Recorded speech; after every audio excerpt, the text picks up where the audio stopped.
सबको मौका दिया। एक मर्तबा यहां से मंजलिस के उम्मीदवार को आप कामयाब करके देखो। आपने सबको आजमा लिया। अरे 5 साल के लिए मंजलिस को आपकी खिदमत करने का मौका दीजिए। हमारे कैंडिडेट मुफ्ती हसन शब्बीर का ऐलान कब किया? मुझे आप लोगों ने आकर कहा था कि साहब रुक जाओ, ओवैसी साहब रुक जाओ, यहां से अनस आंधी साहब या इस्माइल साहब को टिकट मिल सकता है कांग्रेस का। मैं तैयार था, अगर इन दोनों में से किसी को मिलता तो मैं कैंडिडेट नहीं खड़ा करता था। तुम टिकट ला लेते, मैं रुका रहा। चलो, मेरे लोगों ने कहा कि ओवैसी साहब अगर अनस को मिलेगा, अनस आंधी साहब को, इस्माइल साहब को, तो आप कैंडिडेट नहीं देना। बावजूद इसके कि मैं कांग्रेस से सख्त नफरत करता हूं, बावजूद इसके कि कांग्रेस जिम्मेदार है बाबरी मस्जिद की शहादत की, बावजूद इसके कि कांग्रेस जिम्मेदार है 69 के फसाद की। अरे अगर आज इस देश में दलित, आदिवासी, मुसलमान कस्बा पुरसी की आलम में, तो सबसे बड़ी जिम्मेदारी कांग्रेस पर आयद होती है। मगर आपने कहा था कि ठहरिए, रुके रहिए। अनस साहब कोशिश कर रहे हैं, इस्माइल साहब कोशिश कर रहे हैं। मैं अनस साहब को, इस्माइल साहब को खुलकर कह रहा हूं, आप आओ इस प्लेटफॉर्म पर, मैं आपको मेरे कंधे पर बिठाने तैयार हूं। आप आइए, मैं आपके पीछे खड़े रहने को तैयार हूं। मैं भी चाहता हूं कि आप आगे बढ़े, मगर आप ऐसी पार्टी में बैठे हैं। कहां है? आ जाओ।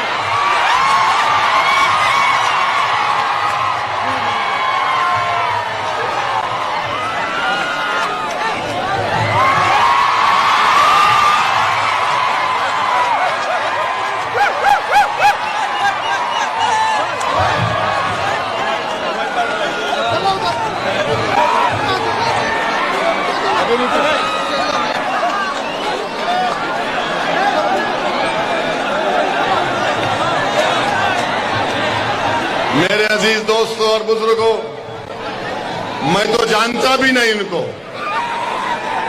ये दिखे, मैंने आपसे कहा था कि मैं इनको उठाने को तैयार हूं।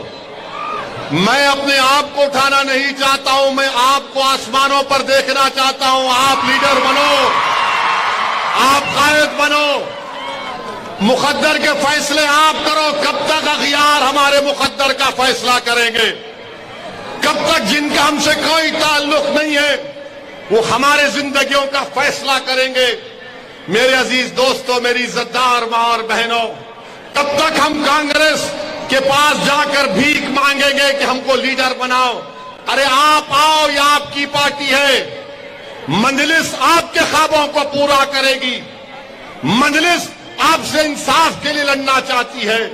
इसीलिए मेरे अजीज दोस्तों और बुजुर्गों, हम आपसे अपील कर रहे हैं कि अपने वोट का सही इस्तेमाल करो। हां, कांग्रेस है, दिल्ली की छोटी रिचार्ज की पार्टी भी है और भाजपा भी है। तो दिल्ली की जो छोटी रिचार्ज है वो हमारे बच्चों के हाथ में झाड़ू देना चाहती है। कांग्रेस हमारे बच्चों के हाथ को खाली रखना चाहती है और बीजेपी हमारे हाथ से हाथ मिलाना नहीं चाहती। बीजेपी के बातें बहुत हैं, मगर एक भी अल्पसंख्यक समाज को टिकट नहीं दिया।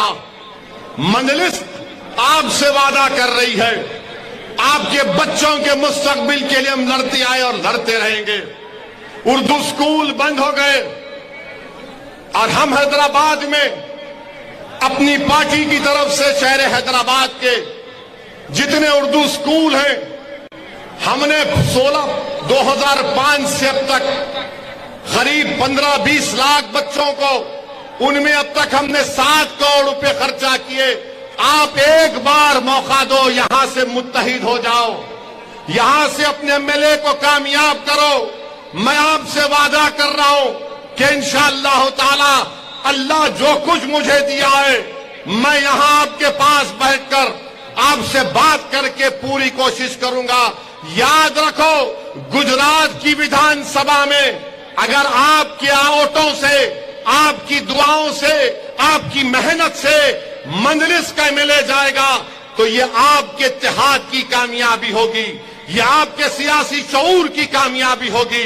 यही बात मैं आपको बार बार कह रहा हूं और आपसे भी कहना चाह रहा हूं कि जिसने बिलकिस के रेप करने वालों को संस्कारी कहा, तुम ओवैसी को पसंद नहीं करते कोई बात नहीं, तुम ओवैसी से नफरत करते करो, मगर खुदा के लिए वो बिलकिस तो तुम्हारी बेटी, हमारी बहन भी है ना।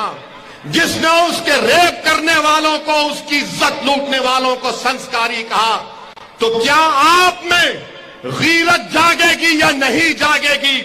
क्या आप में हमियत जागेगी या नहीं जागेगी?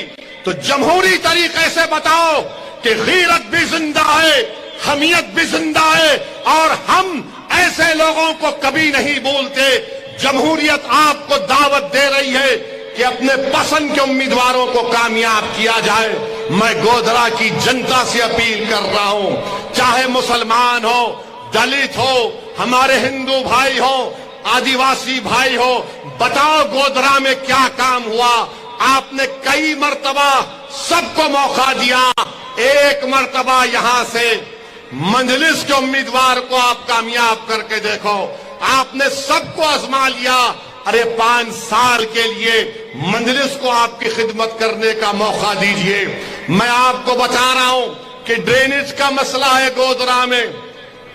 मेरे पार्लियामेंट के कॉन्स्टिट्यूंसी में कारवान एक इलाका है, वहां पर मैंने 290 करोड़ की ड्रेनेज का काम 4 महीने पहले शुरू करवाया।